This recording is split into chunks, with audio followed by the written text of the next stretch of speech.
Bueno, recuerden que, bueno, gracias por estar acá. Hoy es la última sesión de nuestro taller. Me encantaría entonces que durante la sesión estuvieran preguntando, comentando. Ustedes saben que yo siempre estoy como súper pendiente de responder todas sus preguntas, pero no se escucha nada. ¿Alguien más aparte de Daniel no me escucha? Porque Daniel nos está escribiendo aquí en el chat que no. Es que te escucho fuerte y claro. Ok. Entonces, Daniel, creo que tienes que revisar el audio de tu computador porque tal vez es el que está fallando. Sí, sí se escucha. Entonces, bueno. Entonces, como les decía, hoy es la última sesión, un poco devolviéndonos en lo que hemos hablado, pues acuérdense que en el primer tema, en la primera sesión hablamos de esos artistas que sacaron lo íntimo hacia lo público, esos artistas que el punto de partida eran obras que hacían un poco una introspección en sus vidas y partían de ese momento para contar sus historias y conectarse con el resto del público. Después pasamos, digamos, de esa intimidad o de ese arte intimista hacia las obras de artistas que trabajaron con su cuerpo. Acuérdense pues, que estuvimos hablando de María Teresa Incapié, estuvimos hablando de Marina Abramovic, estamos hablando de Ana Mendieta, mujeres de diferentes latitudes también, porque esa es la idea, darnos cuenta y reconocer, como dice el título de la diapositiva, reconocer el arte desde esta perspectiva, y no solamente pensando en que el arte en su gran mayoría, obviamente, pues es producido más hacia Occidente, pero pues alrededor del mundo hay muchas expresiones artísticas, hay, la historia del arte, digamos, está muy fragmentada, entonces lo que coincidimos como la gran historia del arte universal realmente viene convirtiéndose en la historia del arte occidental. Entonces sí hay que explorar un poco más. Obviamente no es tan fácil, como les digo, está tan fragmentado en los libros que se encargan como de hacer este tipo de investigaciones. Muchas veces no están en nuestro idioma o otras veces no son tan asequibles como que están a la mano, pero pues ahora ya en Google hay bastante información. Recuerden pues que las artistas que yo les muestro acá son una selección muy personal, pero hay muchísimas. Esto es simplemente como un poco para despertar su curiosidad con respecto al tema del arte femenino y el arte contemporáneo como tal. Y bueno, pues para mí es un gusto entonces estar haciendo este recorrido con ustedes. El tema de hoy de nuestra sesión es un tema muy particular porque vamos a hablar de la instalación. Me imagino que todos y todas están conectados con el tema, si no, digamos, les voy a hacer como voy a pasar por la definición de forma rápida. Antes de empezar este recorrido, pues ustedes saben que siempre les traigo una imagen, una reflexión alrededor del tema de lo femenino. Esta obra que ven acá es de una artista que se llama Barbara Kruger. Ella trabajaba la fotografía, pero la fotografía intervenía con mucho texto. Es algo así también como Guerrilla Girl, ¿se acuerdan como de este gran afiche que sacaron estas artistas que decía como que el 95% de las obras del Met, del Museo Metropolitano de Arte de Nueva York eran de hombres y solo un 5% era de mujeres, pero el resto, la mayoría de los desnudos eran femeninos? Pues esta artista, Barbara Kruger, básicamente utiliza estos formatos para manifestarse en contra de también de ese sistema, para expresar su malestar con respecto a cómo está visto el arte femenino o de qué manera pues está como relegado dentro de ese gran circuito de las artes contemporáneas. Y esta obra específicamente, dice, la traducción de lo que dice ahí es como ayuda, estoy encerrada dentro de esta fotografía.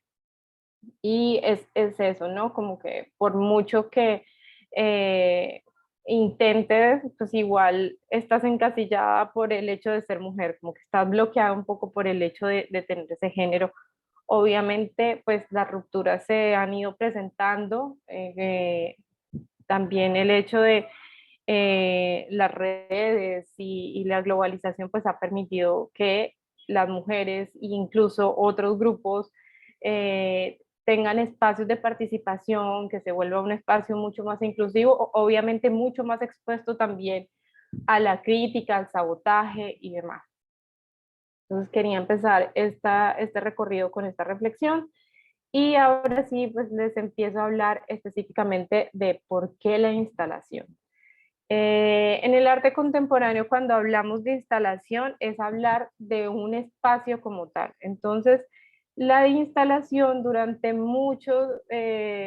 los últimos años se ha convertido en el medio por excelencia para generar espacios de participación entre lo que propone el artista y el espectador. Entonces ahí, como les digo en la diapositiva, la instalación es una herramienta para abordar la composición artística desde la apropiación y el uso del espacio como medio y soporte y escenario de propuestas en las que el espectador deja de ser un simple contemplador a ser un sujeto que interactúa y vive una experiencia sensorial con la obra.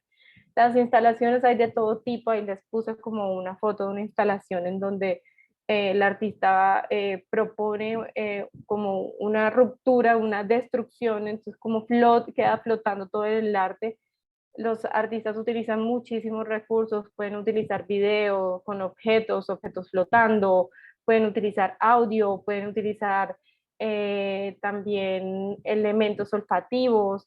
Hay, por ejemplo, un artista que es de Tailandia que se llama Rirkrit Tiravanilla y las instalaciones de él son cocinas en donde pues, es una mezcla entre instalación y performance, porque pues él arma toda la cocina en la galería o en el museo, y básicamente pues el performance es que él prepara la comida para las personas que llegan ahí con unos elementos claves pues que él propone estéticamente dentro de ese espacio. Entonces vean como que la instalación es un mundo distinto. eh, Generalmente, y digamos que esta es la parte del arte contemporáneo que yo personalmente disfruto muchísimo, porque siento que le cambia el concepto al espectador. ¿Eso qué quiere decir? Que como ya deja de ser simplemente un sujeto pasivo, ¿no? Que se para frente a la obra, recibe una información, sino que hace parte de este gran juego del artista y la obra como tal. Es más, el espectador en muchos casos, se convierte en parte de la obra también. Digamos como que si no está ese tránsito de personas, pues de repente la instalación no puede funcionar. Todas estas artistas que les voy a hablar hoy, normalmente estamos trabajando 3 artistas, pero pues como en la última sesión me tomé el atrevimiento de incluirles un artista más porque pues también es importante contar que en Latinoamérica hay mujeres que se han arriesgado a irse y a hacer uso de estos formatos como la instalación y que se han atrevido a romper, digamos, esa parte como tan tradicional de las artes plásticas. Entonces, pues a mí me encanta la instalación, no sé si a ustedes me pueden contar en el chat si han tenido la oportunidad de vivir o apreciar una instalación. En el Museo Bolivariano hemos tenido, en la historia del museo, hay historias de instalaciones. Yo recuerdo mucho una que hubo en el 2010 en un Salón Nacional de Artistas, y la instalación era de un artista que proponía, porque el asunto de la instalación es que tiene que estar muy atado al tema conceptual. O sea, si el concepto no está bien definido por el artista, pues la instalación termina siendo una cosa sin sentido. Entonces, la instalación que les estoy contando, que estaba en el Museo Bolivariano, era una pared completa forrada con espejos que tenían los tamaños de ladrillo, o sea, en vez de ser una pared de ladrillo, era una pared de espejos. Entonces era un poco como contar cómo la persona se podía reflejar en la misma ciudad, cómo la ciudad iba reflejando sus habitantes, su ser, su esencia, la cultura, Ese era un poco el concepto de la obra y pues la gente obviamente percibía eso, ¿no? Como el hecho de yo me reflejo en las mismas paredes de mi ciudad. Entonces vean cómo siempre tiene que haber un proceso de investigación previo y no simplemente es el asunto estético y sensorial y demás. Por acá, abrimos el chat. Recuerdo la instalación que se hizo en el altar de la patria, que era, bueno, en el altar de la patria se han hecho dos instalaciones que han sido como súper polémicas, porque pues el hecho de estar interviniendo un patrimonio, pues obviamente llama mucho la atención. Por un lado está Rafael Gómez Barros, que hizo unas hormigas, que esas hormigas han viajado por todo el mundo, estuvieron en el Capitolio, en Bogotá, han estado en Cuba, en muchísimos países del mundo, incluso en Corea, que yo las estuve montando. Eh, Son unas hormigas que realmente son como si fueran dos cráneos. Estos cráneos están hechos de cerámica, están amarrados con alambre y ese alambre, o sea, las paticas eran fragmentos o pedacitos de ramas de árboles de jazmín, porque eran los árboles que se utilizaban en las fosas comunes para identificar que era una zona, era como los árboles que dejaban los paramilitares para identificar que era una zona, un área de fosas comunes. Entonces vean cómo sí hay todo un sentido conceptual dentro de la obra. Esa fue una. Y la otra que se ha hecho en el altar de la patria fue el artista Carlos Chacín, que fue la que puso un montón de ventiladores en el techo del altar de la patria y que había como un clavo que tenía como un lazo hasta el clavo. Bueno, eso es una obra, digamos que sí, de las pocas obras instalativas en donde hay digamos, una presencia más del tema estético conceptual que conceptual. Eso puede pasar, pero pues normalmente los artistas instalativos trabajan mucho alrededor del discurso que van a contar con sus obras y eso lo vamos a ver con las artistas de hoy.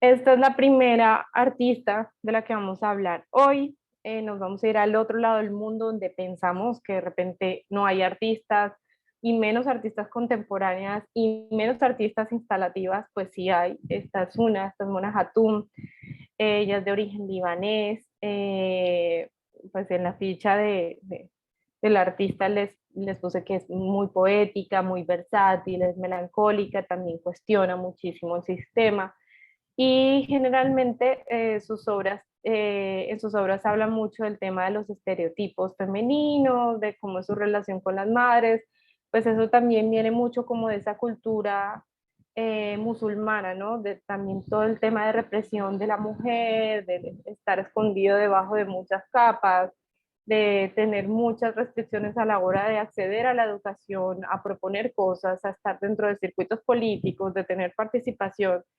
Estamos en pleno siglo XXI y todavía el tema en la cultura musulmana es muy complejo para la mujer. Entonces, ella viene más o menos desde los 70 hablando de este tema y pues va con unos formatos netamente contemporáneos.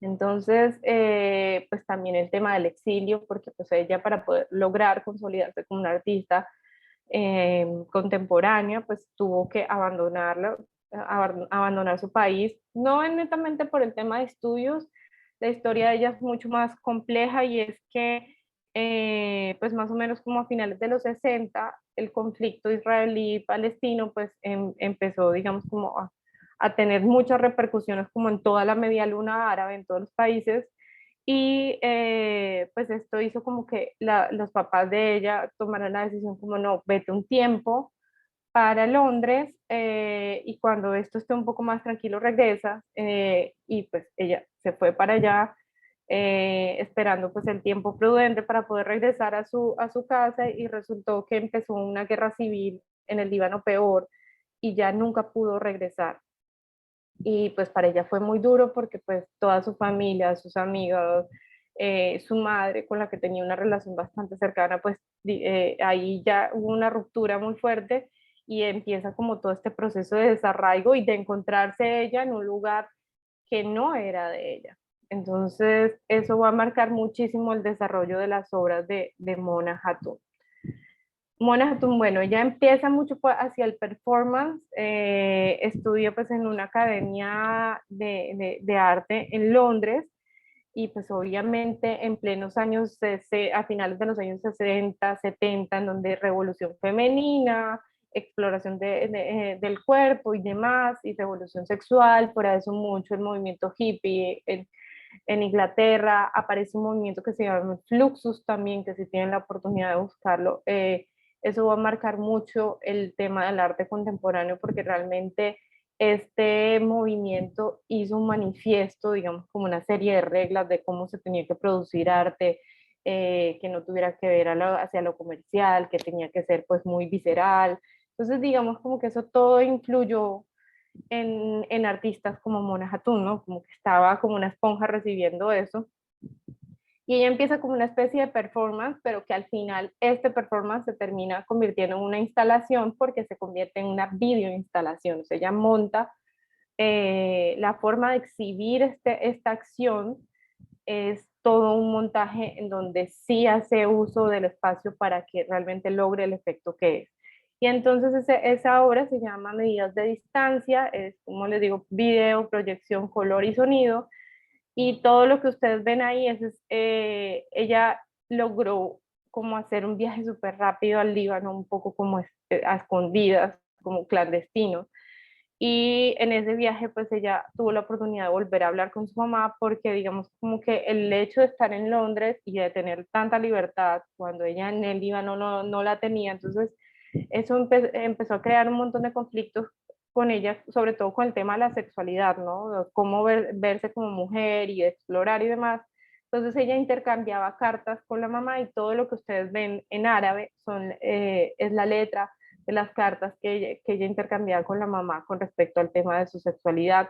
Después ella viaja al Líbano, le hace unas tomas a su mamá bañando, entonces tiene esta obra es como que intenta mostrarse y mostrar el tema de la mujer dentro de ese contexto musulmán e islámico, pero al mismo tiempo no mostrarse, es como está entre las dos, como que vean, en esta obra intentaba ir en contra de la identidad fija que suele implicar el estereotipo de mujer árabe, pasiva, madre como ser no sexual. La obra se construye visualmente de tal manera que cada cuadro habla de cercanía literal e implícita distancia. Bueno, entonces además de tener, digamos, la referencia al cuerpo de su madre, el hecho de que sea un cuerpo desnudo de una mujer árabe, también es una ruptura bastante grande.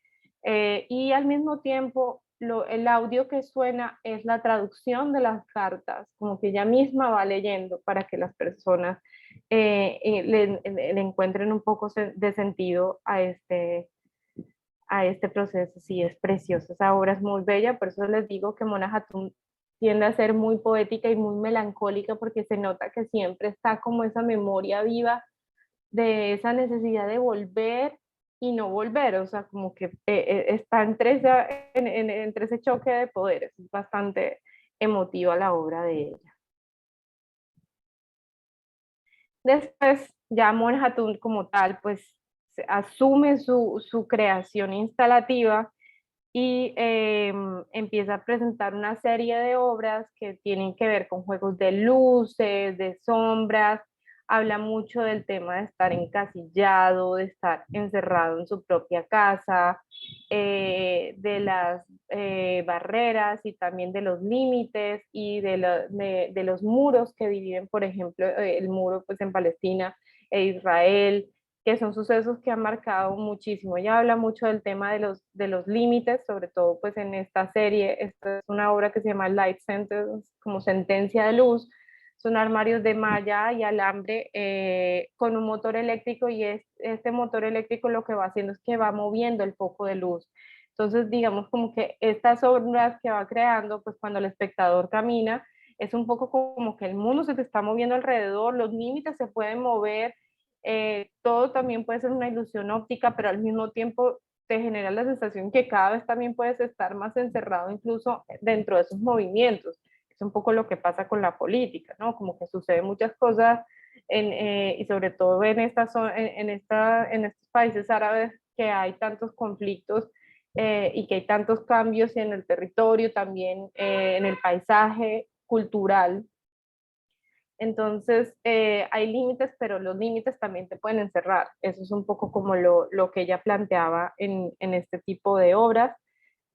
Son instalaciones que curiosamente en los últimos años, a finales de 2020 y principios de 2021, ha cobrado mucha fuerza porque mucha gente se ha sentido identificada con el tema del aislamiento y de sentirte un poco encerrado en tu propia casa. Entonces se ha exhibido bastante. Esta es una obra que otra vez la están montando en las galerías y que otra vez ha subido su precio precisamente como con todo este contexto de la pandemia. Y sigue entonces Mona Hatoum, vean cómo interviene los espacios museales, esta obra que vemos acá en el piso, bueno, ahí no se ve de forma muy clara, fue la única foto como que pude encontrar que se viera que estaba dentro de un espacio de museo. Esto que ven acá son jabones, son unos jabones que hacen en estos países árabes, que es un jabón hecho a base de aceite de oliva, que son los jabones que utilizan en los baños turcos. Eh, y vean que siempre está como esa conexión con la casa. Entonces, el hecho de hacer la obra en jabón, bueno, en sí, sobre esto, aquí más o menos se alcanza a apreciar un poquito, no sé si puedo hacerle como zoom, no. Pero esas marcas que le ven a los jabones por acá, esas marquitas, es un gran mapa mundi que ella hizo y algunos de esos jabones tienen incrustado unas perlas rojas que son como los lugares en donde hay tensión política y son unas perlas pues que no se van a deshacer porque son de vidrio, mientras que el jabón sí. Entonces es un poco como esa inestabilidad del territorio, como que hoy puede ser una cosa muy sólida, pero pues el jabón también se va a desgastar. Entonces, que trae también ese tema del aroma, de la memoria, del asunto sensorial, pero también del desgaste, de cómo el jabón se va desgastando, cómo el territorio también se va desgastando y cómo toda la población se puede ir desgastando, pero el conflicto se mantiene. Entonces, esa es como la parte crítica de esta obra. Y ella sigue y sigue escarbando dentro de ese tema de la tensión, sobre todo en la casa, ¿no? En lo que es vivir dentro de un país árabe con unas condiciones, eh, y no solamente un país árabe, sino un conflicto que pues, se replica en muchos lugares del mundo y de cómo vives en una constante tensión también eléctrica. Entonces, por ejemplo, acá en Homebound, Confinado a Casa, esta es otra obra que han sacado con el tema de la pandemia. Lo que ella hace es que cruza un montón de cables de alta tensión y los cables tienen un amplificador, entonces cuando hay como fluctuaciones de luz, pues obviamente este sonido de electricidad pues va a percibir la persona que esté ahí, también los bombillos van a cambiar, entonces como en cualquier momento puede pasar, como que estás en un lugar en donde así tengas tu casa, así tú vivas ahí, pues en cualquier momento puede pasar algo, es el asunto como de la inestabilidad, como que todo lo que tienes en algún momento igual lo puedes perder. Eso es un poco lo que propone Mona Hatoum en estas instalaciones.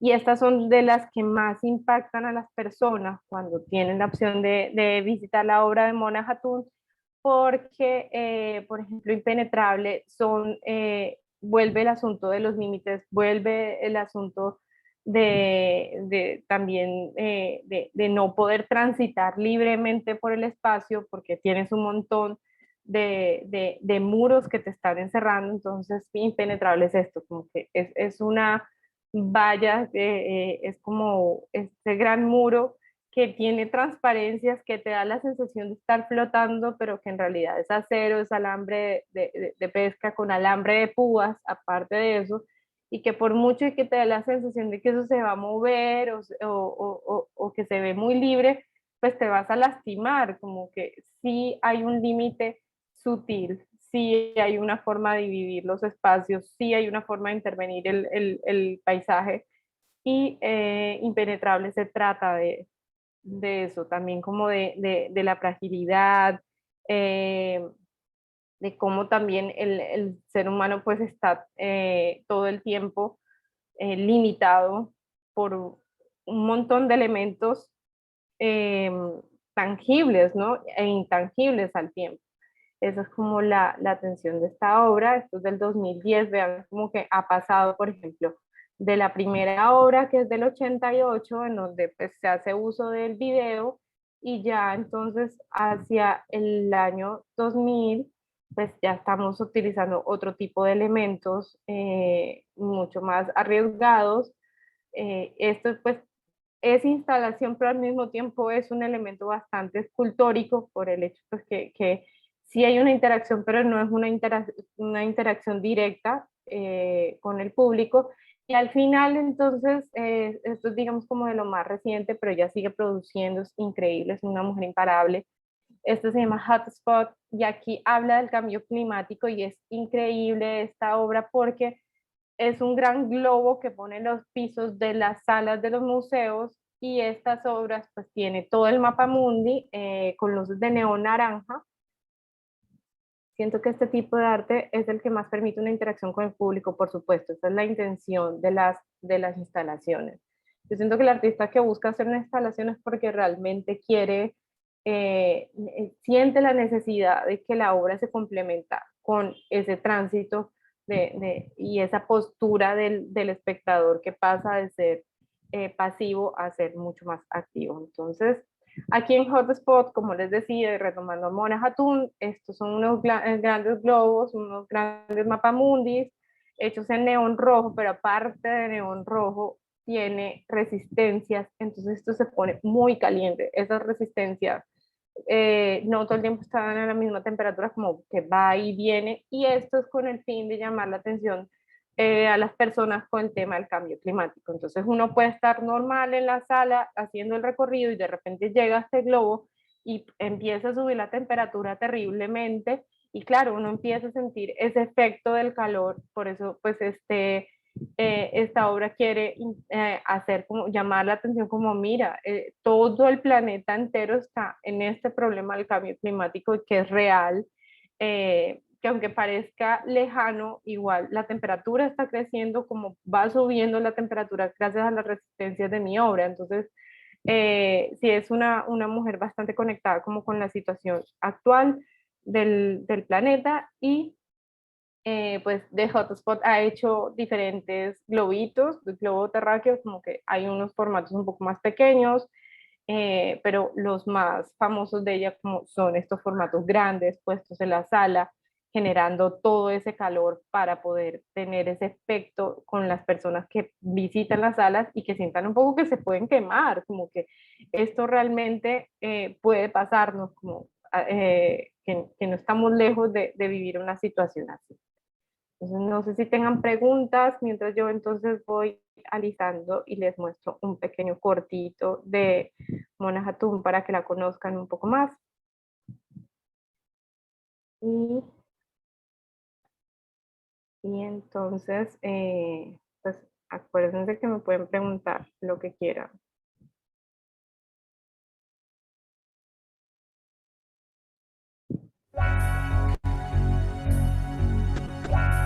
Conflicto, destrucción, globalización. Son las claves de un mundo complejo cuya comprensión se nos escapa. Fundación Botín, Santander. La artista libanesa Mona Hatoum presenta en forma de obras de arte algunas de sus inquietudes más profundas. Con ellas invita a observar, a reflexionar. A number of works in this exhibition are dealing with conflict. But this conflict is not necessarily focused on any specific part of the world. It's conflict that can be seen as political, social, or even personal. So if I give the example of the work behind me here, which is called Hotspot, this is a work that depicts the whole world delineated in red neon. So red is like giving you this impression of hot conflict. I mean, hotspot normally means an area of conflict. and normally these areas you talk about as being focused on certain areas of the world. This depiction of the world is saying that the whole world is in conflict.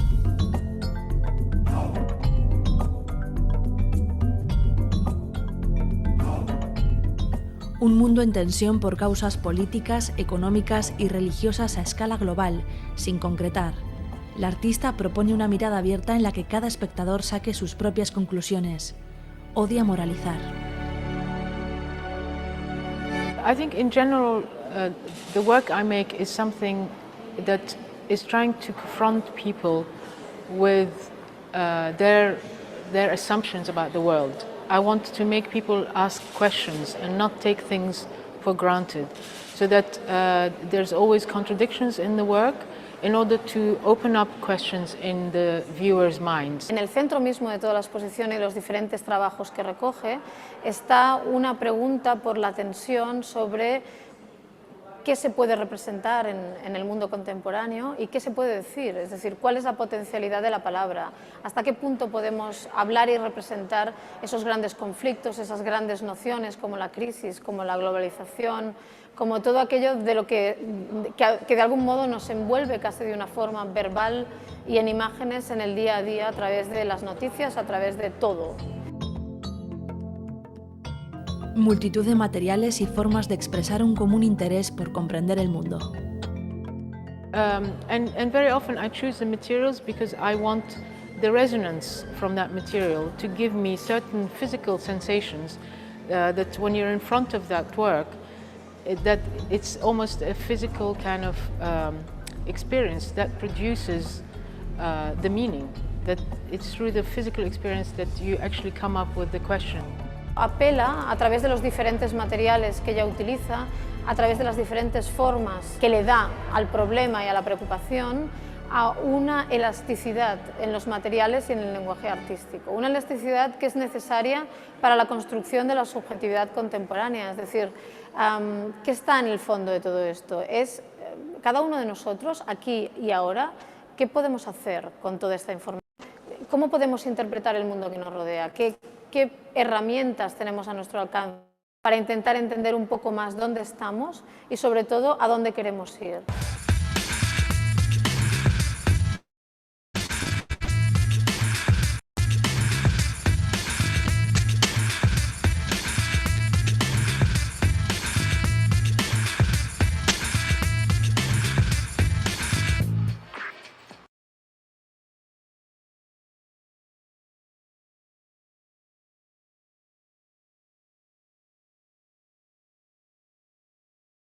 Bueno, ¿qué les pareció Mona Hatoum?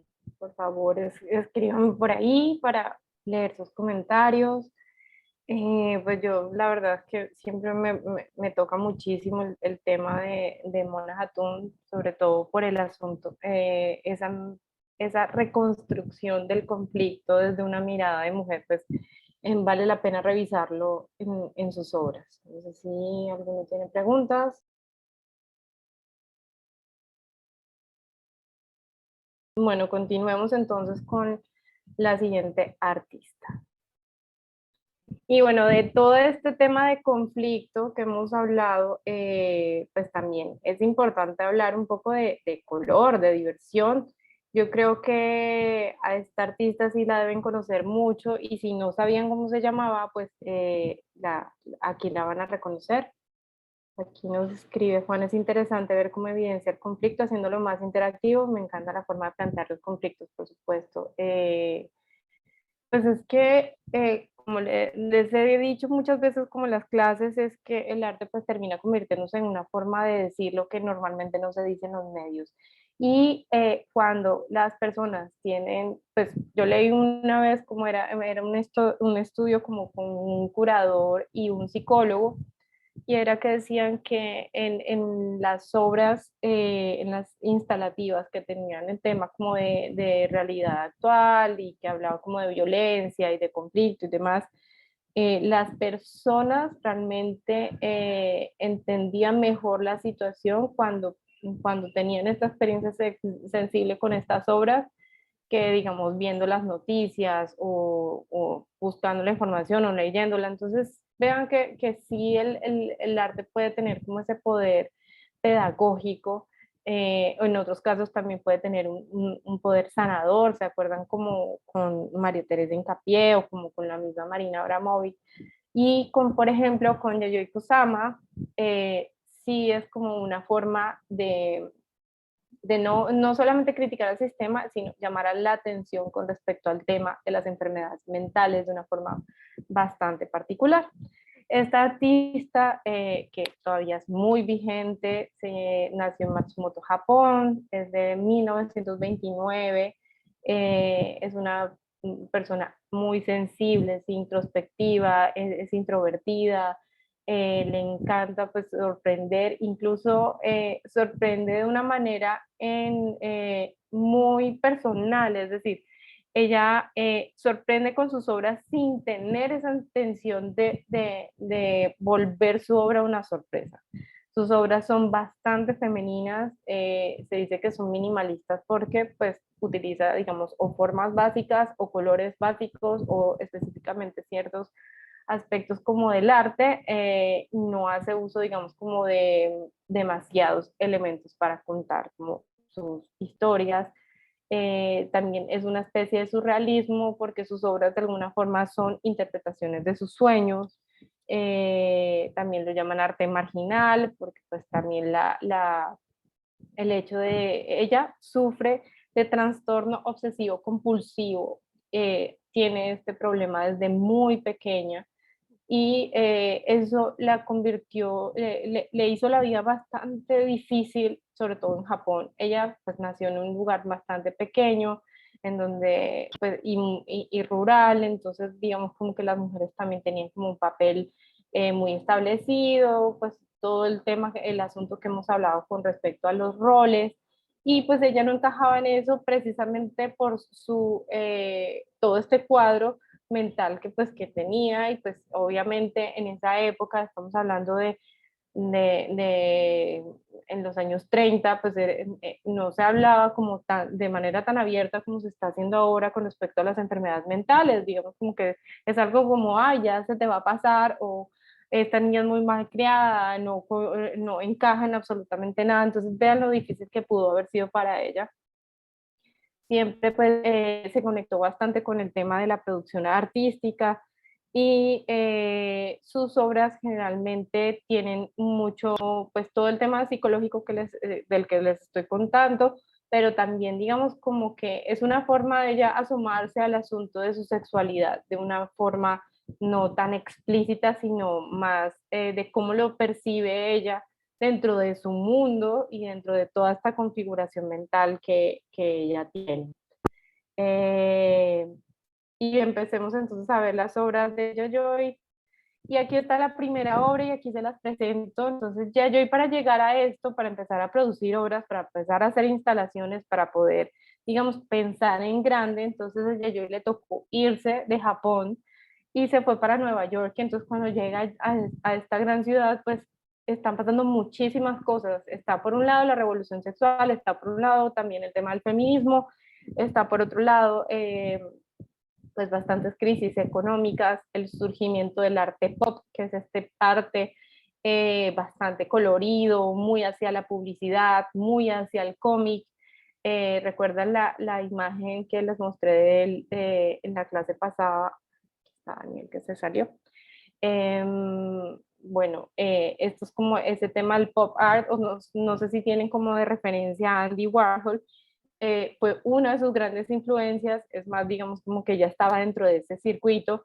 Obviamente para ella siempre fue mucho más complejo que para los demás por ser una persona bastante introvertida, por también pues tener este trastorno de TOC que le dicen también. Entonces, era una persona que tenía relación con ese medio, pero que realmente no estaba metida de cabeza dentro de eso, porque su obra es un mundo, no podríamos decir que es arte naif, que digamos como que es el arte que producen los chicos especiales, o por ejemplo chicos que tengan autismo, que producen arte, que digamos como que entra en esa categoría. A ella nunca la metieron dentro de esa categoría porque digamos que sí había una relación con el entorno, sí había una influencia del entorno, pero ella tendía a ser mucho más introvertida. Vamos a ver qué nos dejaron por acá. Y por su cultura, por supuesto, el tema pues de su origen japonés no la hacía tan como tan explosiva o de repente tan sociable como eran pues esos circuitos del arte, pues estamos hablando de esa época de Andy Warhol, era una época de muchas fiestas, en donde, y eso todavía sucede, pues en este medio del arte siempre dicen como que todos los negocios del arte o muchas producciones del arte se hacen en los cócteles, en las fiestas, de las exposiciones. Y ella nunca, digamos, como encajó dentro de eso, pero eso no la detuvo a hacer obras bastante grandes. Esta fue la primera obra de ella, ella la hizo para la Bienal de Venecia en el 66 y fue una obra que intentaron muchas veces suspender, tratar como de evitar que se desarrollara, porque miren lo que hizo Yayo. Esta chica que la ven ahí tan joven, mandó a hacer 1500 esferas de espejo para poner en un lago, bueno, no, esta es la reproducción, la que está a la derecha, pero en esa época de la Bienal de Venecia, que es la primera foto, la que está a la izquierda, en esta época ella las puso sobre pasto, digamos como en un prado que estaba como en la casa de una de las sedes de la Bienal de Venecia, y mandó a hacer estas esferas, las puso ahí y se llama el Jardín del Narciso porque la idea es que la persona vea cómo se refleja y se repite de una manera que llegue a aturdirlo. Como les cuento, pues las obras de ella, muchas, la mayoría de las obras de Yayoi surgen de las pesadillas que ella normalmente tiene. Ella sufre muchísimo con este tema de sus sueños y pues aunque se ve muy bello y nosotros lo estamos viendo desde este lado, pues no sabemos lo perturbadoras que pudieron ser estas imágenes para ella y pues hacer un poco de catarsis con la creación. Entonces Yayoi, pues aparte de hacer la intervención con sus obras en la Bienal de Venecia, sí, muy fuerte. Es que por eso les digo, el tema de las enfermedades mentales no es un tema que se aborde mucho, como que pues siempre lo normalizamos y creemos que es una cosa que se va a pasar, pero pues internamente uno no sabe, digamos, como lo que puede estar sufriendo la persona o los procesos que debe estar viviendo. Uno le da otra lectura. Realmente si yo me paro frente a este montón de esferas, me parece bellísimo ver un lago lleno de esferas de espejos y ver cómo se refleja ese cielo azul y ver cómo se refleja todo el bosque, pero pues realmente para ella era de alguna manera catarsis. Y Yayoi entonces también un poco con esa influencia del performance que estaba sucediendo en esa época, en el 66, en plena Bienal de Venecia, para ella un poco criticar al sistema y decir como todas estas obras que vienen a participar a la Bienal de Venecia, pues lo único que buscan es vender y vender y vender, pues yo me voy a adelantar y lo que hizo fue empezar a vender las esferas, pero pues con un precio ridículo, o sea, no precio, digamos, de galerista, sino empezó a rematarlas, como que si alguien pasaba y decía como, ay, te doy €1, pues ella entregaba estas esferas eran del tamaño de una bola de adivinar, porque pues ella decía que la idea era eso, como que las personas vieran cómo su vida se podía reflejar y se podía multiplicar y realmente sintieran ese efecto narciso, pero de una manera pues, potencializada, como de una manera mucho más intensa. Después, en 99, en Estados Unidos, pues invitaron a esta artista para que volviera a hacer como la misma intervención con las esferas, esta vez las hizo en un lago, vean cómo flotan las esferas ahí.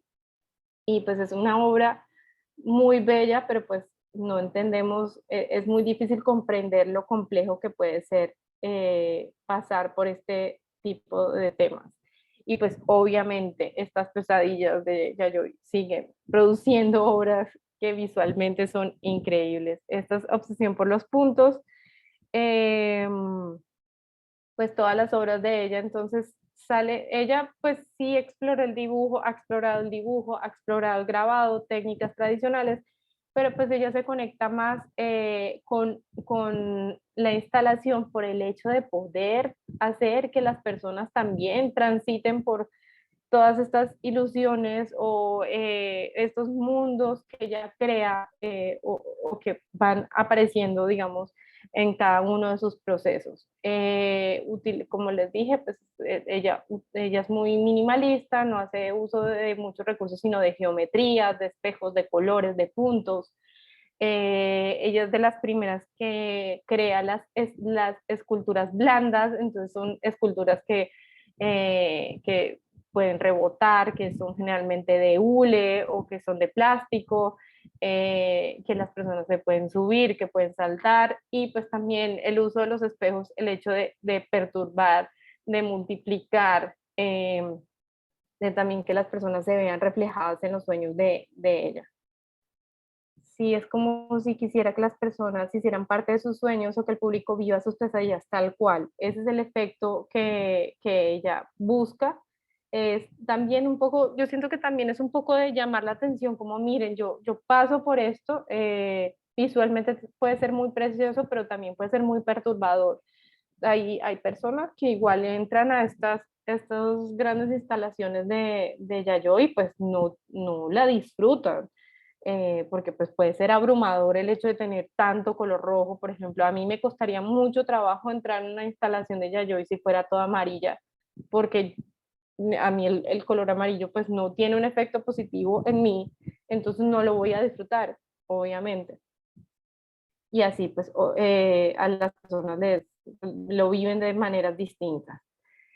Y ha pasado entonces de estas esculturas blandas, del uso de los espejos, también a poner a interactuar a la gente. Pues sí, ya la gente interactuaba, circulaba, podía tocar estas esculturas, las podía mover, podía ubicar de forma diferente estas esculturas blandas, pero en esta instalación ya había una relación mucho más directa con sus pesadillas y sus sueños y el público. Entonces ella lo que hizo en Obsesión por las Flores fue una instalación participativa en donde ya dejó muchos stickers de flores, de gerberas, creo que era la flor que escogió, que son rojas y tiene un color bastante intenso, y la idea era que la gente llegara interviniera al espacio y las pusiera donde quisiera. Entonces vean la cantidad de flores que se van llenando y en el techo y en el piso.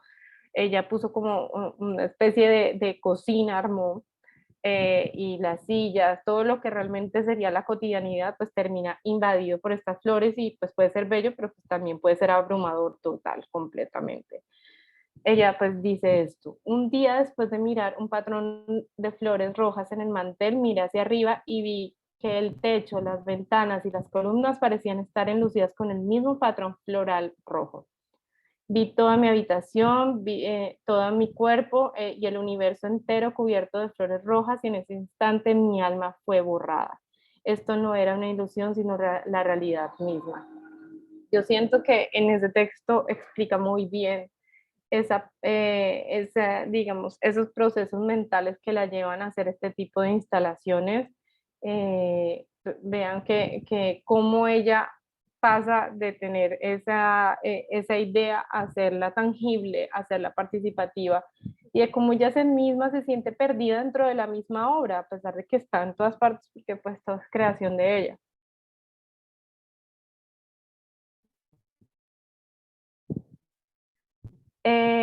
Ya sigue entonces con sus instalaciones participativas, después hace el cuarto del borramiento, y vean, yo siento que el título es bastante diciente, que escriben por acá.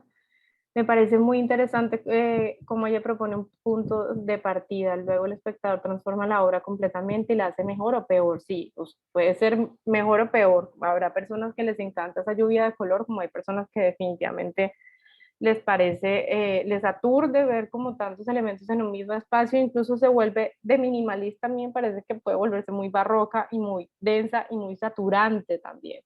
Es una obra con mucho ruido visual, o sea, es como un grito, siento, como cuando uno escucha a una persona como que tiene mucho desespero y de repente como que explota. Esa es la sensación que me da, y con el cuarto del borramiento es eso, siento que es como que se empieza a desvanecer el espacio que ocupa la obra. Realmente en ningún momento vemos las piezas que están ahí. Hay un piano y el chiquito lo está tocando, pero pues en ningún momento tenemos claridad si realmente hay algo o no. Se empieza a borrar, el mismo color se encarga de borrarlo. Es muy violenta, bastante, bastante. Pero pues obviamente ustedes se pueden imaginar ahora en redes cómo es cada vez que hay una instalación de Yayoi, entonces la gente se va a tomar selfies. Y pues sí, también igual estas instalaciones están hechas pues para que cualquiera transite, pero pues obviamente el desconocimiento como de la obra no le da pues no le da el sentido correcto de lo que realmente ella está proponiendo en cada uno de estos espacios que hace. Entonces, durante el transcurso de la exposición se invita al público a pegar stickers circulares sobre todas las superficies, recreando la acumulación de lunares que constituye el sello característico del artista. Y aquí pues es ella viéndose cómo se repite, hace uso de luces, hace uso de espejos, es mucho la repetición, creeríamos, digamos que hay un espacio con una profundidad increíble, pero todos son ilusiones visuales hechas con espejos, en donde como, pues ahí uno realmente puede percibir cómo esta pesadilla es una paradoja, ¿no? Como una pesadilla hermosa, por así decirlo, y una pesadilla, y cómo es también entrar en el mundo de los sueños de otra persona, porque pues los sueños son muy personales, por mucho que uno, ay, se acuerde de un sueño y se lo cuenta a la otra persona y demás, pero de cómo recrear este mundo de sueños y hacer que la persona viva este mundo, porque realmente es vivir esa pesadilla, vivir esta repetición, vivir esta saturación. Un arquetipo del terror, sí, es que cuando hablamos del thriller, del terror, también hay muchas clases de terror y el hecho y el terror psicológico también es un punto importante dentro de este género, y de alguna manera es eso, es un terror bastante sofisticado, por así decirlo. Creo que esta obra yo no la podría recorrer, la verdad es que nada más de verla me parece como que me da dolor de cabeza, pero es por eso, porque además ella trabaja mucho con el tema de psicología del color. Obviamente la psicología del color funciona en unas proporciones manejadas, pero es que ella desborda todo este tema de la psicología del color y se sale como de estos patrones. Tripofobia total, completamente. Yo no podría recorrer esta obra específicamente, a pesar de que a mí me gusta mucho el tema de la figura geométrica del círculo, de los puntos, pero pues ya me parece muy saturante, el tema del color amarillo tan intenso, el negro que me parece súper agresivo, el hecho de tener el espejo y que lo repita, también que genera también una geometría bastante distorsionada, porque el cubo de espejos ahí en la mitad de la sala pues da otra sensación, ¿no? Como una tridimensionalidad bastante rara. Se llama el cuarto infinito, todo el amor eterno que tengo por las calabazas. Esta es una serie, esta es solamente una parte de muchas instalaciones como de ese color amarillo que ella hace unas calabazas gigantes en plástico y en hule. Todas las obras convocan algún tipo de miedo en el espectador, unas más sutiles que otras, pero ciertamente atractivo. Sí, es muy atractivo, refleja su saturación mental, por supuesto. Utiliza maderas, utiliza espejos, utiliza también pues acrílico y color y luces LED para generar pues todos estos efectos, para generar también digamos los reflejos sobre todo. Esto es una obra del 2016, hace parte de su colección y finalmente Japón la volvió a adoptar. Entonces en su Museo de Arte Contemporáneo hay como 2 pisos dedicados solamente a Yayoi. Es como el lugar donde las personas pues pueden realmente vivir la experiencia, donde más obras de ella hay exhibidas. Si sus sufrimientos son obras que no dan pagas, me daría miedo, mareo recorrerla. A mí también me daría mareo. Me parece divertido hasta un punto, pero ya llega un momento que me parece ya demasiado saturante. Pero pues hay personas que sí lo disfrutan, sobre todo los niños, dicen que es una experiencia de color pues muy buena para ellos, como para estimular los sentidos para un niño realmente pues debe ser impresionante, pero también puede ser perturbador, eso es también relativo. Bueno, entonces voy a mostrarles un videito de Yayoi para que también conozcan un poquito más. No sé si tienen preguntas mientras que voy poniendo el video. Por ahí.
Bueno, por ahí en el chat me dijeron que solamente vieron instalaciones, que si hay una foto del performance de ella. La única que les puse fue la de la Bienal de Venecia, porque además ella performance hizo, pero pues en sus primeros años, ya después netamente se dedicó como a montar estas grandes instalaciones, no fue como una producción bastante grande como la de ahora. Ah, olvidé contarles que ella vive en un hospital psiquiátrico y está voluntariamente, y de ahí sale solamente cuando tiene como una exposición o que tiene pues un evento específico o va a su taller, pero ya incluso en el mismo hospital tiene un taller, entonces vean que sí, digamos, es consciente de su situación y pues está en un lugar en donde le pueden ayudar a darle manejo a esa situación.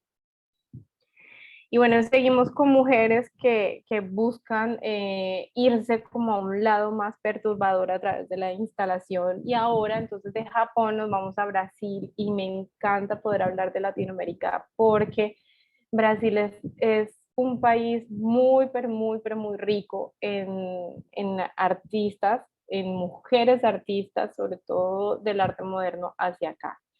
Esta es Regina Silveira, además que Regina me parece increíble porque es muy consciente también de llegar como a esos países en donde los grandes artistas normalmente no llegan. Por ejemplo, Colombia, ella es muy cercana a nuestro país, ya exhibió muchas veces. Es más, acá en Santa Marta, en el Banco de la República, si no estoy mal, de hace 2 años, o creo que fue en 2019, no sé, en 2018, ellos tenían como unas reproducciones de Regina Silveira que estaban girando por todas las bibliotecas del Banco de la República.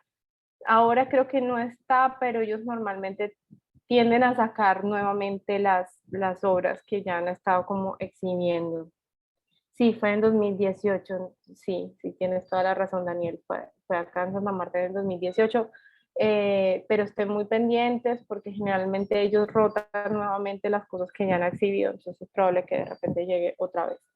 Pero bueno, entonces hablando de Regina Silveira, ella es de Porto Alegre, Brasil, del 18 de enero del 39.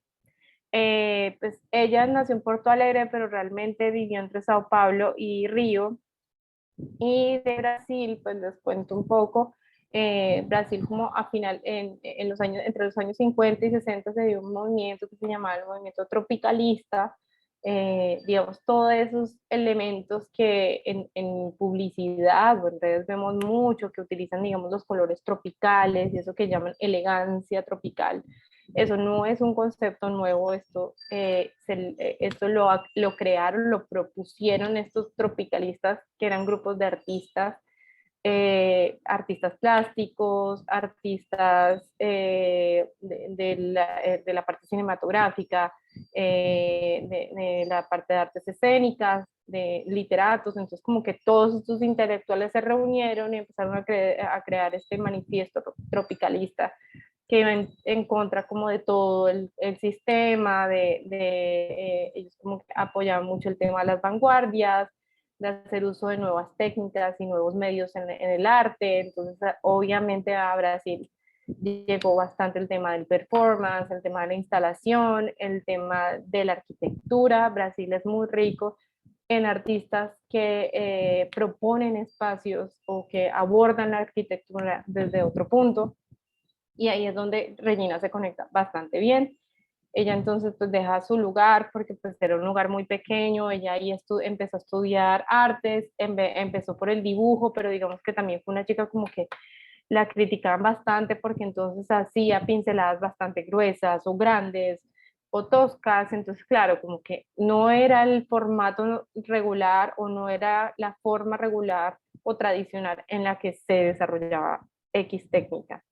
Y por eso pues Regina Silveira pues tuvo la oportunidad de estar fuera del país y regresar a Brasil, pero igual también allá en las capitales pues hay mucho desarrollo, y como les digo, este movimiento tropicalista pues también permitió que se desarrollara con mucha fuerza este tema. Entonces aparece Regina como una personalidad misteriosa, inquietante. Ella pues hace una interpretación multidimensional de la realidad, es decir, como que toma elementos reales y los lleva a unas dimensiones bastante grandes, en donde crea experiencias con esta realidad completamente distintas, como piensen un poco como Alicia en el País de las Maravillas, cuando ella se vuelve bastante pequeña y que todo lo empieza a ver distinto. Siento que Memorias del Subdesarrollo de Tomás Alea tiene que ver con algo de este concepto de movimiento tropicalista. Tiene algo que ver una cosa con la otra, sí, sí, sí. Todo este gran movimiento de intelectuales, pues obviamente permeó las diferentes artes, entonces sí, sí, sí, sí encaja. Hay unas rupturas dentro del mismo movimiento tropicalista porque digamos como que había bastante tensión entre lo que se producía en Río y lo que se producía en Sao Paulo. Entonces ahí aparecen los cariocas y los paulistas, que incluso también hay choques entre ellos dentro de la misma música, en el mismo bossa nova, como que siempre hay una rivalidad entre que esos sonidos de los cariocas o si realmente es de los paulistas.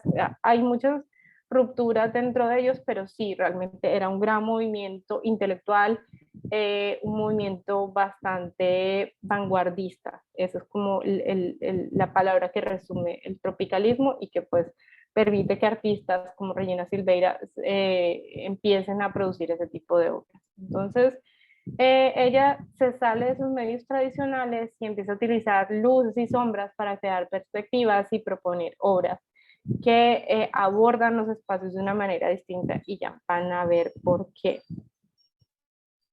Aquí está una obra de Regina Silveira, esta obra es de 2010.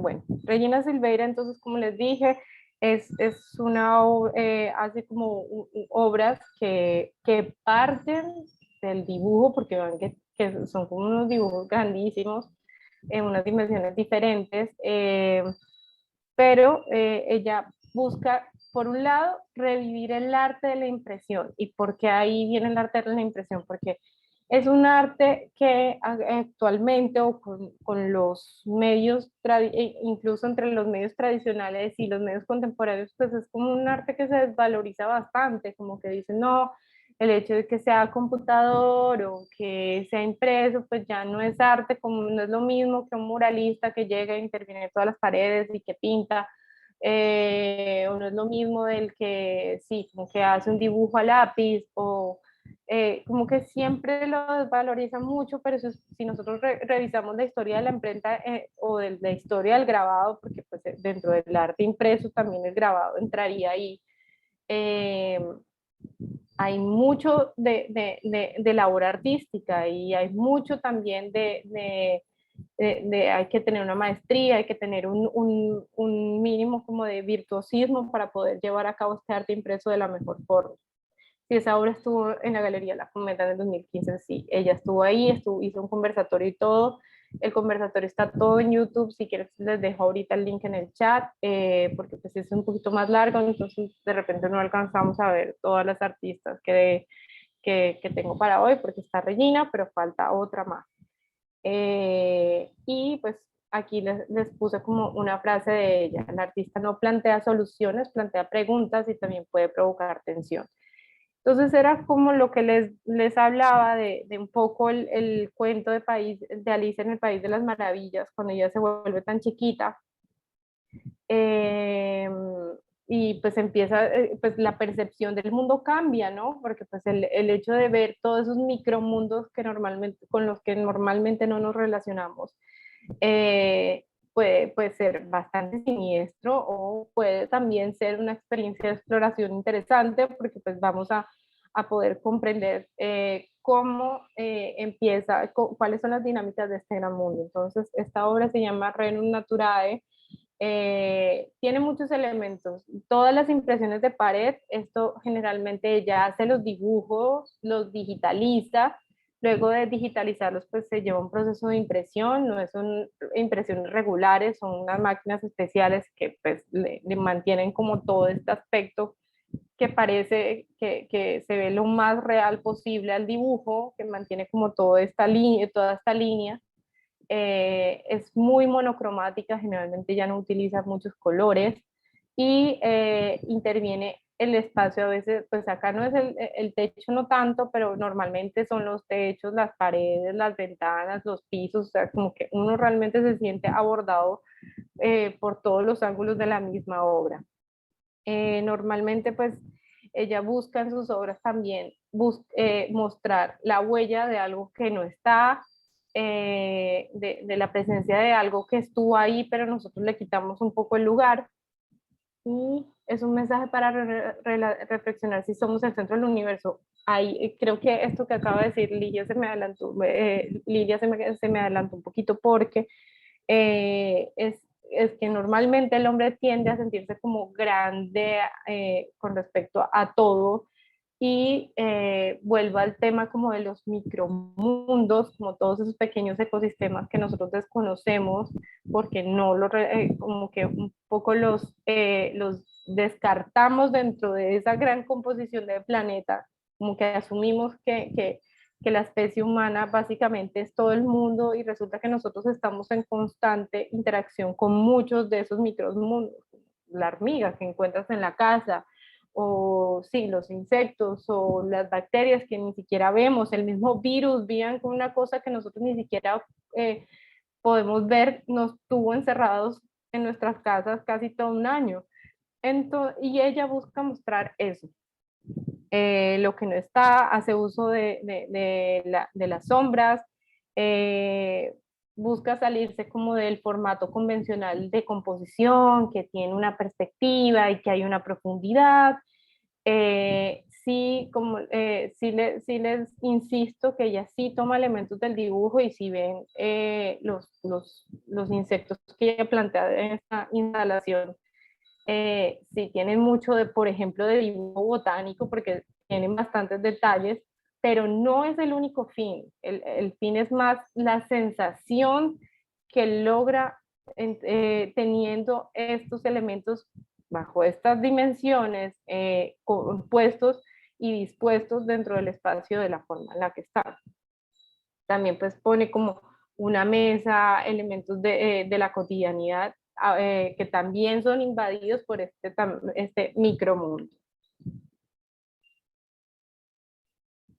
Y muchas veces entonces juega con las perspectivas, con la sensación de poner a la persona en el límite, que el mismo humano pues, sienta la inestabilidad. Y el asunto es que ella crea esa inestabilidad como elementos muy básicos, es simplemente estudio de geometría, de ilusión óptica y romper los patrones convencionales de exhibición. Entonces vean que normalmente pues uno ve las obras colgadas en la pared o puestas en el piso, colgadas del techo, pero pues acá la obra es el piso y básicamente es como esa frase un poco como de cliché que dice como nos movió el piso, pues ella no está moviendo el piso, pero sí está creando la sensación de que nos está moviendo esa, digamos, como nuestra base, ¿no?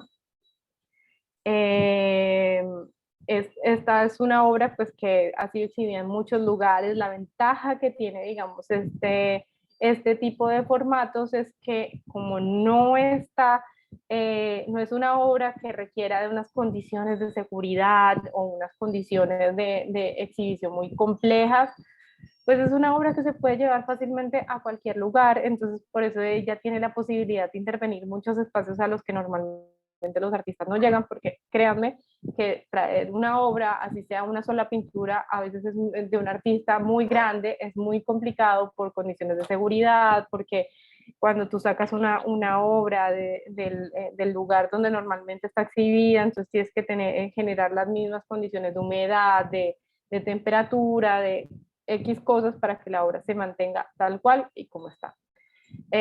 Ahí en este caso no, aquí ella se puede adaptar a absolutamente cualquier cosa y generar esas sensaciones. Ella le gusta mucho ese tema de cuestionar el circuito de las artes con este tipo de obras. Y este estuvo en Bogotá, en el Banco de la República, se llama Patinar, son recortes de vinilo, y vean que esto, volvemos al tema de lo de la huella, ¿no? De algo que estuvo ahí y no está, que normalmente no pasaría, no tendría como esos patrones y esa dinámica. Ella juega con el hecho de como una rueda, pues está también cuestionando la gravedad, porque pasa por el techo, pasa por la pared, pero también pasa por el piso, de que algo pasó ahí, pero ya no está. Ella juega mucho con el tema de las ausencias. Y ella dice que pues, su obra es una obra híbrida, por eso, porque contempla aspectos digitales, pero también mantiene el tema del dibujo muy presente. Todos estos patrones los diseña ella. Bueno, hay una obra que no está acá en las diapositivas, porque aquí está ya la otra artista lista, pero yo sí creo que dejé abierta la página para mostrársela, porque ella no solamente interviene las paredes de las salas de arte, sino por ejemplo este es el Museo de Arte Moderno de Sao Paulo, y vean que la intervención que ella hace aquí son todas las paredes del museo, todas las ventanas del museo, y esto lo que hizo ella ahí fue crear la sensación de que todas las ventanas son un gran telón para hacer unas nubes en punto de cruz. Vean que tiene como los cuadritos, acá está la aguja. Obviamente pues es muy difícil como tener toda la percepción de las puntadas, pero aquí que vemos con más detalle, aquí sí podemos ver la agujita y aquí están todas las marcas. Obviamente pues para hacer eso ya hizo un estudio de color porque pues sí hay unas variaciones en las nubes para poder crear el efecto de luz que quería, para poder un poco reflejar ese azul del cielo en las paredes, tejerlas de alguna manera. Me llama mucho la atención que se trata de una huella de una máquina, de algo creado por el hombre y de no de pasos, por ejemplo. Pues ella está mucho entre los dos temas, ¿no? Como entre lo natural y entre lo artificial, por eso yo creo que ella insiste mucho en llamar su obra una obra híbrida, pues se mantiene como entre las dos cosas, porque pues, si nos devolvemos a las obras anteriores, pues nos damos cuenta que esto es completamente natural y que hay un estudio botánico, hay un estudio biológico. Y hay muchas series de ellas que tienen que ver, por ejemplo, con el tema de los insectos. Es más, creo que la que ella llevó al Banco de la República en Bogotá, porque ella creo que hizo una intervención también del Banco de la República como de una fachada del museo, fueron los insectos también. Sí, buenísimo, la obra de ella es increíble. Y pues esta es como la última obra que les tenía, también les tengo como un videito para que conozcan entonces más de Regina Silveira antes de que pasemos para la última artista de la clase de hoy, por acá. Este es súper cortito.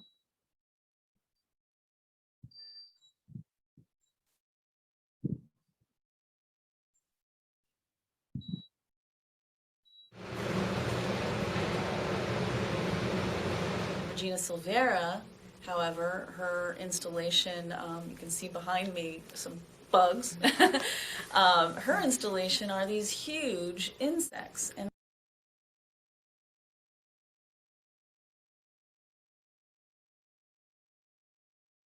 that's not necessarily culturally specific in its imagery, but her original installation was done in Brasilia, which is the seat of government in Brazil, and she sees these bugs as sort of the symbols or the metaphors for the evil and corruption that takes place in government.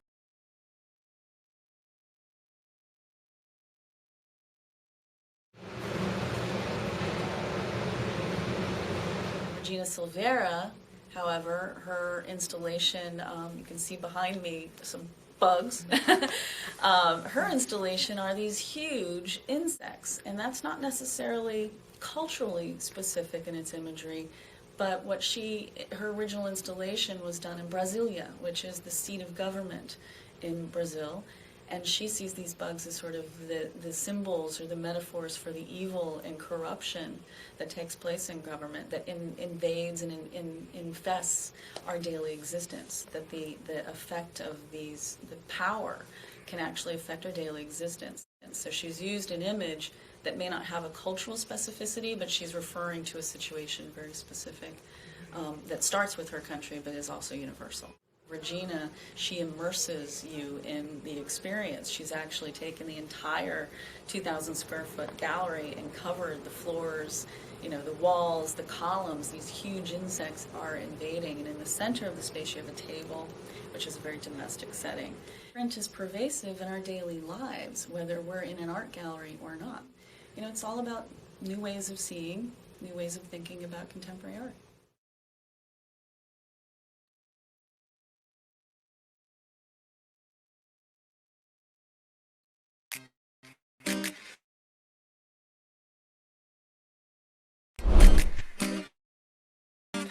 I was born in Colombia, actually, born and raised.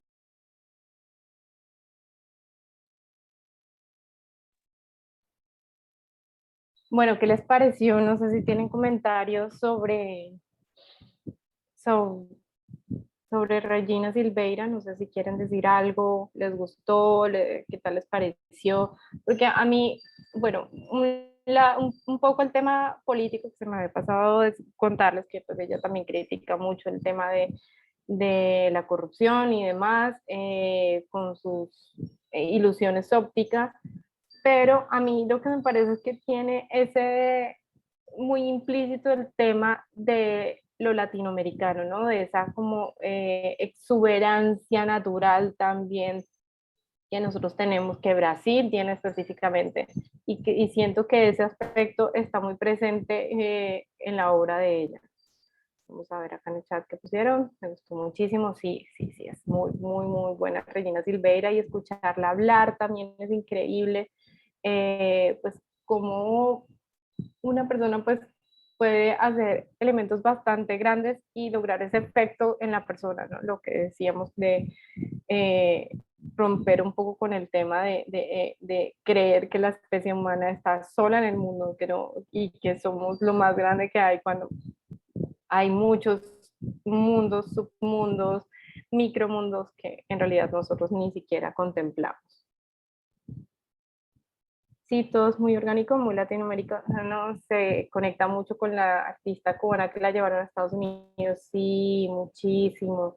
Bueno, creo que nos va a tocar entonces la próxima hacer un curso o retomar el curso que hacíamos de arte latinoamericano para que, digamos, entendamos como ese gran contexto del arte latinoamericano en el arte contemporáneo, pero bueno, este año las chicas son las protagonistas. Ay, sí, sí, sí, sí, sí, hay una conexión implícita entre todos los artistas, aunque pareciera que no, pero sí. Por ejemplo, yo conecto mucho esta obra de Regina Silveira con la obra de Rafael Gómez Barros de Las Hormigas, como que siento que es un poco lo mismo, ¿no? Como algo tan pequeño puede abordar a la persona o puede hablar, por ejemplo, de temas como el desplazamiento de una forma tan impactante.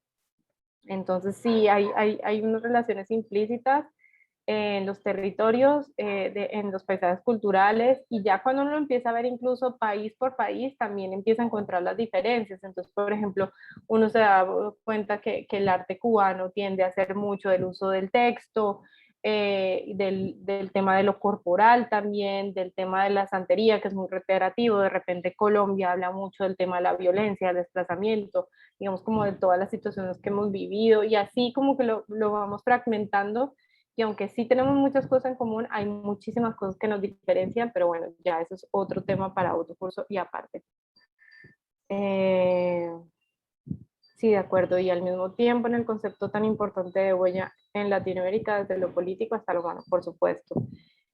Pues obviamente somos un gran territorio con mucha información ancestral, que de alguna manera como que nos las han ido como sacando del contexto como de nuestras estructuras mentales, pero la idea es esa, como volver al origen, retomar esa información, y sacarla a través del arte, a través de los textos, a través de muchas cosas. Hay muchas formas de hacerlo, y bueno, los artistas latinoamericanos están para eso. Y por eso seguimos en Latinoamérica, y les voy a mostrar una de las grandes, esto es como de las divas del arte, hagan de cuenta, es como la versión de latinoamericana, bueno, no, es como la versión latinoamericana de Andy Warhol, y mujer además, y argentina. Entonces es una mujer súper divertida, sarcástica, es crítica, es todo un personaje súper polémico, es como de la farándula argentina. Si ven la foto ahí, es como es ese pop, esa influencia pop completamente dentro de ella misma. Ella misma es una obra de arte. Nació pues en el 43 en Buenos Aires.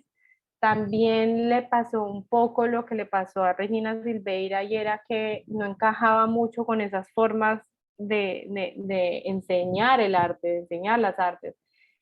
Sobre todo porque ella le tocó como en ese momento de las dictaduras, de los estudiantes, y pues es muy curioso porque si uno revisa la historia latinoamericana, digamos, los estudiantes se han cargado bastante el tema de lo político, ¿no? Como de ser ellos quienes motivan esas rupturas de gobiernos pues que están teniendo efectos muy negativos dentro de una población. Entonces, hay muchos ejemplos de esto, pues ella vivió toda esta época, recordemos episodios tan fuertes como la Noche de los Lápices, todavía pues el tema de los estudiantes y de los desaparecidos, de las Madres de Mayo, pues ella en medio de todo eso, pues nació esta artista, se llenó como de toda esa información, al punto que le tocó básicamente buscar una beca en Francia e irse durante un tiempo porque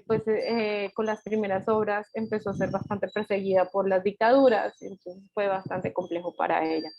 Ella se destaca por una obra variada, irreverente, que muestra un rechazo hacia el objeto de arte coleccionable. Ellas son obras muy difíciles de tener, obviamente pues ya en el desarrollo de su vida, pues ella saca muchas piezas que ya encontramos en museos, en colecciones privadas, pero pues normalmente ella hacía obras más para que el colectivo las viviera, como esa esencia que hemos hablado de las instalaciones, como el hecho de la interacción y de la experiencia con el arte y el sujeto que hace parte también de la misma obra, pues esto es muy frecuente en la obra de Marta Minujín.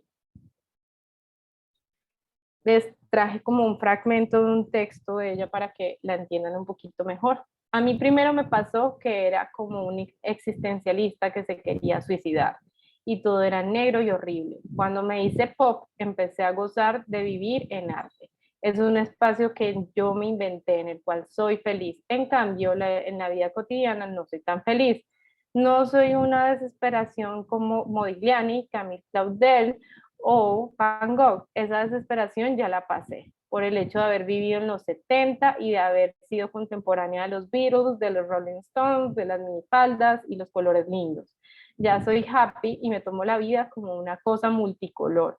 Quiero que todos hagan eso, que no le tengan miedo al ridículo o al papelón. Lo mío es el arte imposible, las cataratas del Iguazú de vodka podría ser.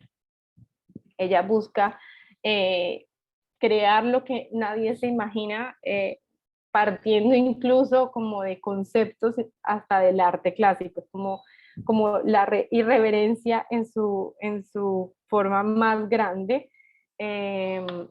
Y pues sigamos entonces ya con las obras de ella. Esta es nuestra querida Marta Minujín, súper joven.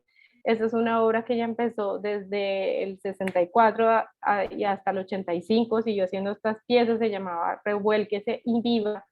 Pues esta es una obra que ella empezó cuando vivía en París, porque pues tenía pocos materiales y pocos recursos, entonces empezó a utilizar las telas de los colchones de las residencias estudiantiles donde vivía. Y ella pues empieza a darse cuenta que el tema de la revolución sexual, por ejemplo en Argentina, que era un país que estaba pasando por dictadura, pues era un tema bastante tabú, y empezó a hacer como una serie de piezas que parecían como piezas escultóricas de alguna manera, un poco que sugerían figuras humanas y que también tenían de alguna manera un mensaje como hacia el tema de la sexualidad, la sensualidad, porque eran piezas bastante curvas, como enredadas, entonces también era para que la gente tocara, y pues como ya dice, multicolor total, como que el color también tuviera un efecto bastante fuerte dentro de las personas que tuvieran la oportunidad de recorrer las obras. Eh, pues es una obra que fue censurada porque ella regresa, ella está un tiempo en París, pero regresa a Buenos Aires y empieza a crear muchos más de estos muñecos, por así decirlo, y pues como les digo, muchas veces su obra fue retirada de las exhibiciones, por el hecho de que una mujer también está hablando tan abiertamente de su sexualidad. A ella, pues, ella chocó mucho con ese tema. Pero nuestra querida Marta no se podía quedar ahí, no se podía quedar con la censura y en medio de plena dictadura, ustedes saben que el obelisco es como el ombligo de Buenos Aires, como que todo el mundo sabe dónde está el obelisco. Ella dice en una entrevista como si una persona se pierde, pues le dice como, ay, nos encontramos en el obelisco y todo el mundo sabe dónde está, pero nadie sabe dónde está el Museo de Arte o nadie sabe, tiene claridad como dónde viven las personas que tienen menos recursos.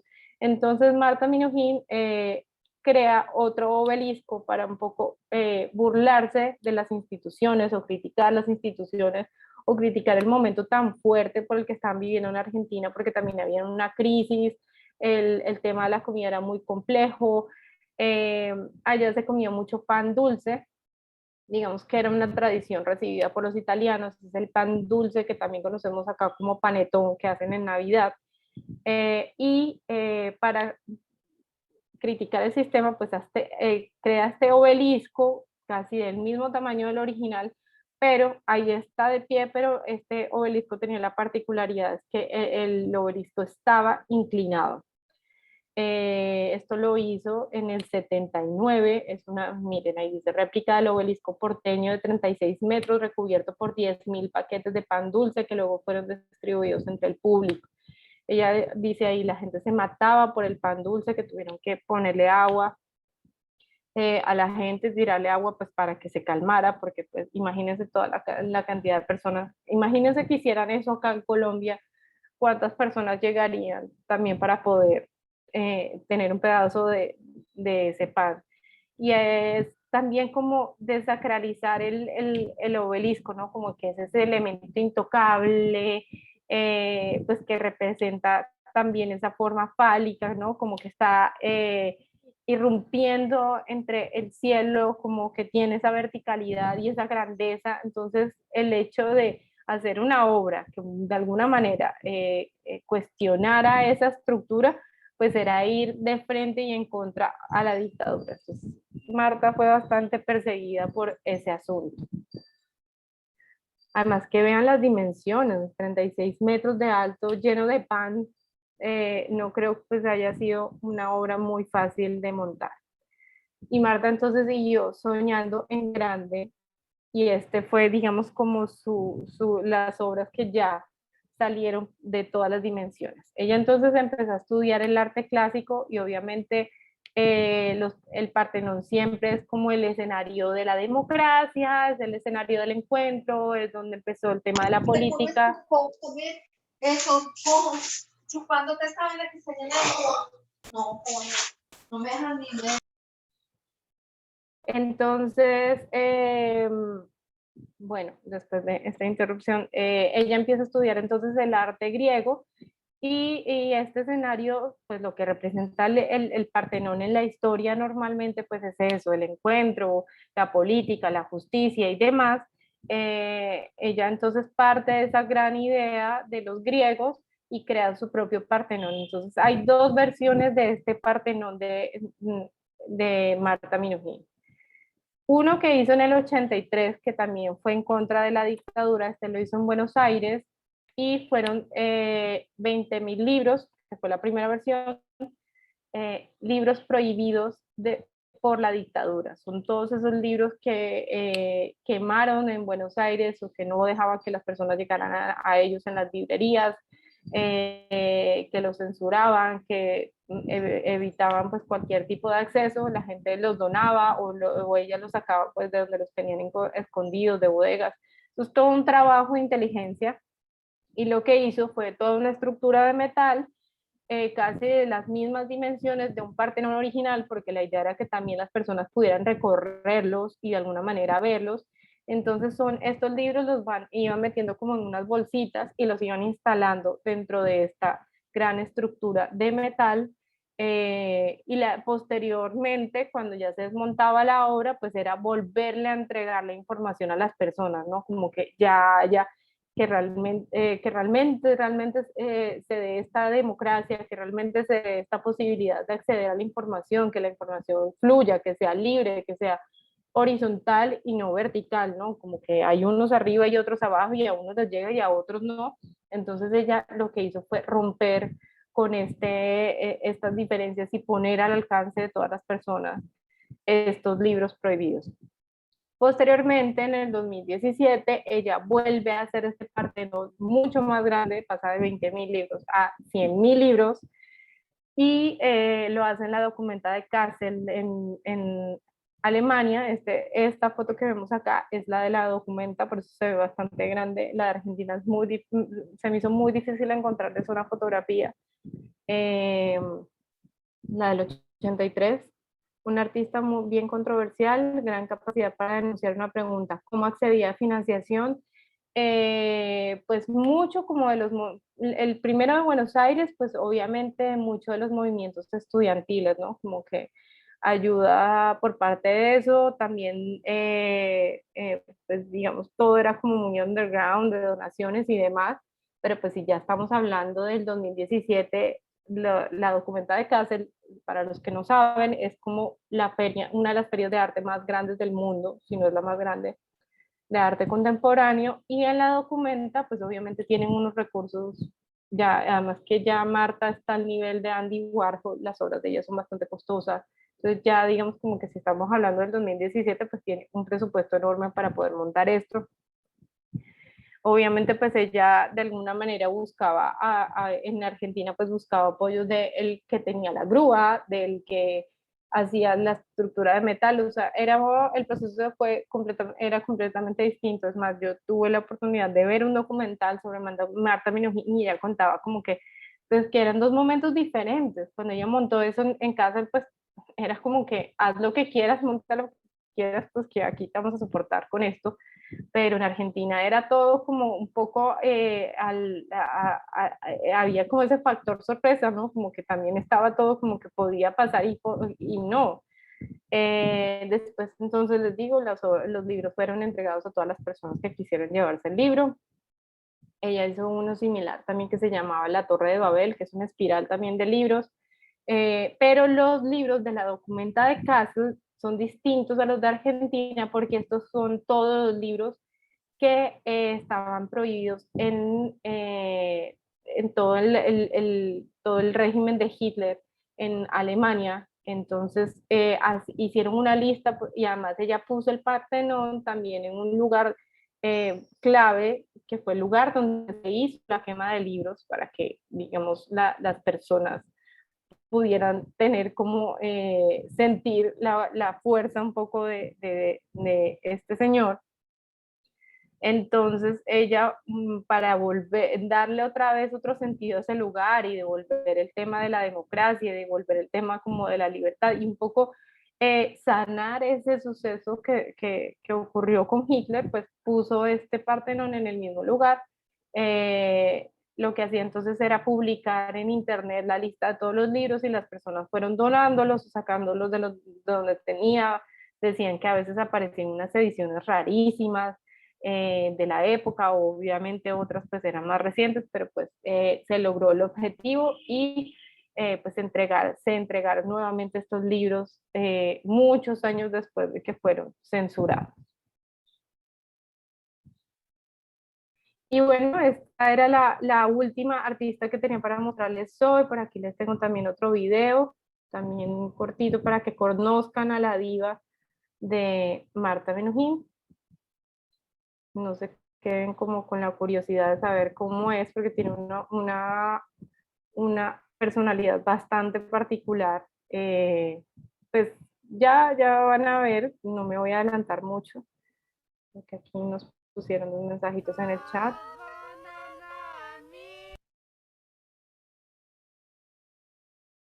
La conciencia y la participación política hacen mucha fuerza en su trabajo y la participación está intrincada en su trabajo, como en el PAN, el conocimiento desde los libros, cómo se hizo tan famosa esa artista con tanto concepto social. Yo creo que el hecho de ir en contra del mismo sistema, o sea, de burlarse de alguna manera de la misma dictadura, o sea, de hacer todo este tipo de intervenciones públicas en momentos donde estaban pasando muchas cosas en Argentina, donde hubo muchos desaparecidos, donde hubo mucha sangre, donde hubo mucha represión y demás. Y pues ella, es como la frase que les leí, como que a mí ya no me importa hacer el papelón, ya no me importa que me digan nada, yo vine fue a divertirme con el arte. Y es curioso cómo algo tan divertido se vuelve también tan político y tan diciente. Entonces, bueno, y aquí oficialmente cargó el video. Vamos a ponerlo para que puedan ver.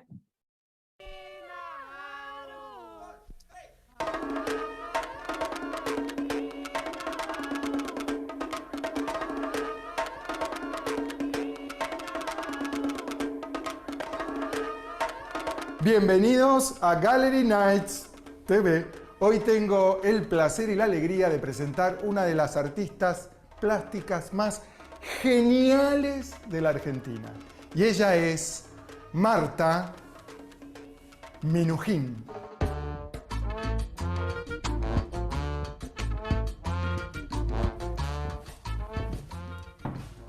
Para mí ser artista es una pasión incontrolable, no puede ser de otra manera. Es decir, que uno es feliz porque vive en la eternidad, creando cosas que ocupan un espacio nuevo todos los días como una obligación, como respirar. No podés dejar de ser artista, dejar de ser lo que sos.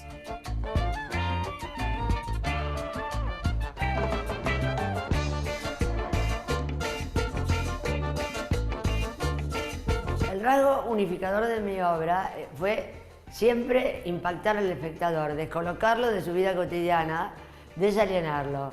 Entonces siempre a través de mis obras de arte de participación masivo, desde la Menezunda hasta la Torre de Babel, son obras de arte efímero en las cuales la gente forma parte de la obra, el público. Y también eso conceptualmente lo mando a mis esculturas y a los cuadros que estoy haciendo. Yo para trabajar necesito venir a este taller que es inmenso, tiene 900 metros cuadrados, ponerme mi overol de trabajo, las botas, y ahí empiezo a trabajar de un ambiente a otro, también con la computadora, viendo los mails y haciendo transformaciones visuales, pero necesito, sí, que no venga nadie a visitarme, esa es la verdad.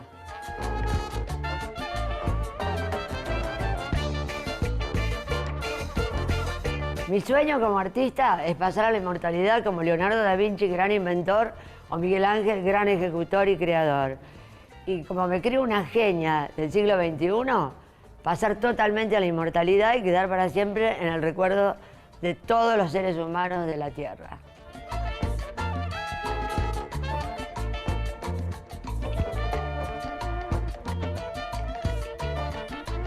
Bueno, esto es todo. Ya saben cómo vivo y cómo trabajo, y aquí estoy rodeada de mis meses del año que son ecológicos. Chau, chau, chau, chau, mucha suerte y la mejor onda. Arte, arte, arte. Gracias, Marta. Divino tu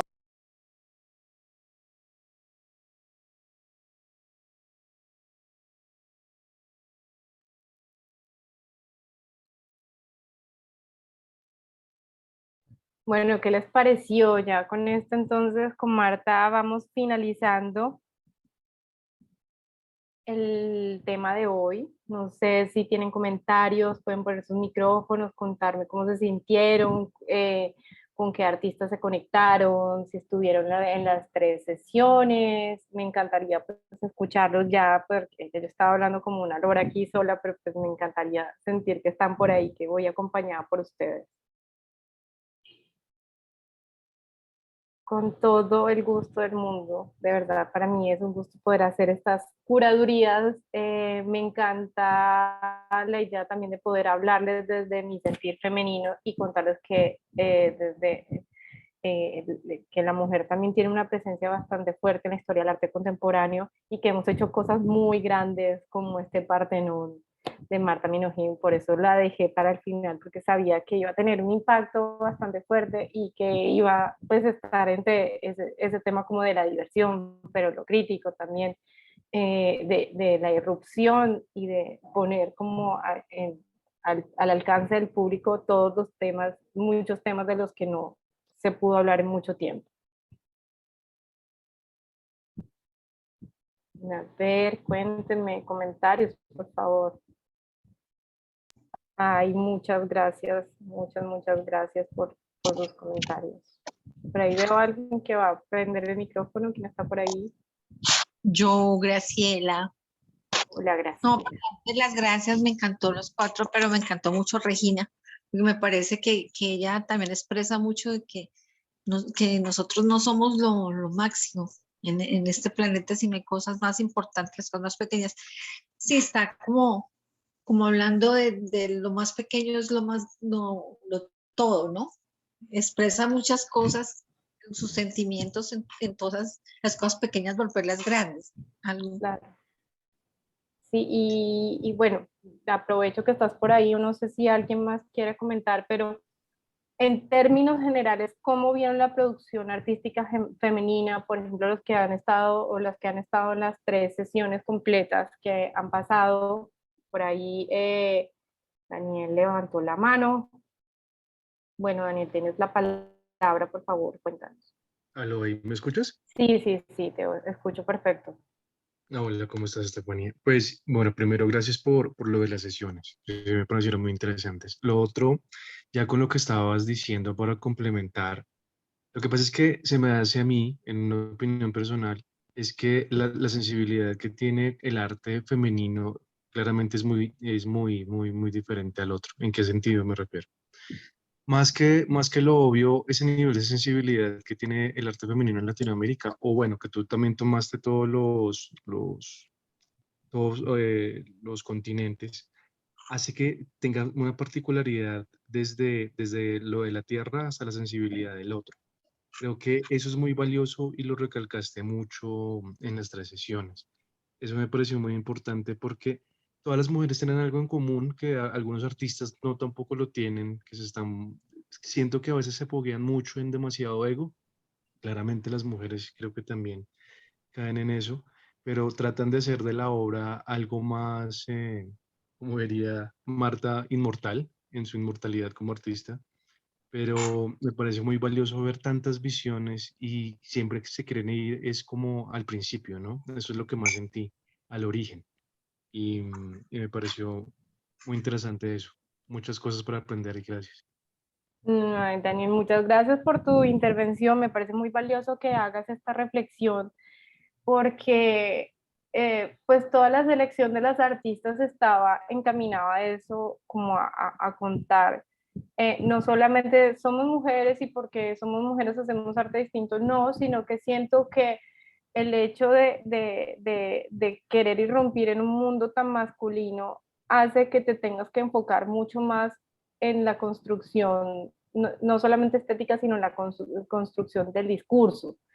Entonces, por eso siento que son discursos mucho más que mantienen ese equilibrio entre lo sensible, la empatía, pero también cómo me siento yo con respecto a la sociedad. Entonces es como que todas fluctúan entre los dos temas, ¿no? Como soy empático con los demás y me puedo conectar y estoy dentro de un asunto muy global, pero también hay unos intereses personales de los que también hay que hablar. Esa era la intención un poco como de las sesiones.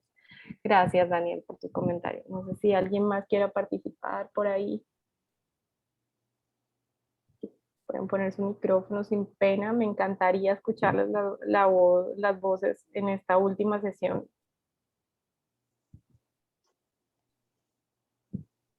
¿Quién está por ahí? A ver, veamos los participantes. Beatriz, con gusto. Muchas gracias a ti también por estar acá, porque pues esto también lo vamos construyendo entre todos y todas.